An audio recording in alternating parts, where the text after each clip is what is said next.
Friends, അസ്സലാമു അലൈക്കും. എന്തൊക്കെയുണ്ട് വിശേഷം? എല്ലാവരും സുഖമാണെന്ന് കരുതുന്നു. ഇന്ന് നമ്മൾ തയ്യാറാക്കാൻ പോകുന്നത് നമ്മുടെ എല്ലാം പ്രിയപ്പെട്ട നെയ്യപ്പമാണ്. ബേക്കിംഗ് സോഡയും മൈദയും ചേർക്കാതെ തികച്ചും നാടൻ രീതിയിൽ നല്ലൊരു നെയ്യപ്പം എങ്ങനെ ഉണ്ടാക്കാം എന്ന് നമുക്ക് നോക്കാം. നെയ്യപ്പം ഉണ്ടാക്കാനായി നമ്മളിവിടെ 1 ഗ്ലാസ് പച്ചരിയാണ് എടുത്തിട്ടുള്ളത്.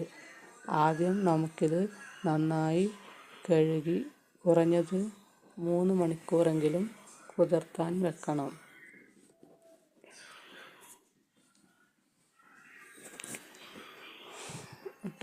വെള്ളം ഒഴിച്ചിട്ടോ. ഇനി അത് നന്നായി കഴുകി പൊടിച്ചെടുത്തിട്ടുണ്ട്. അതിലേക്ക് 3 ഏലക്കയുടെ കുരു, 1/4 ടീസ്പൂൺ ജീരകം, 1/4 ടീസ്പൂൺ ഉപ്പ് എന്നിവ ചേർത്ത് നന്നായി പൊടിച്ചെടുക്കുക.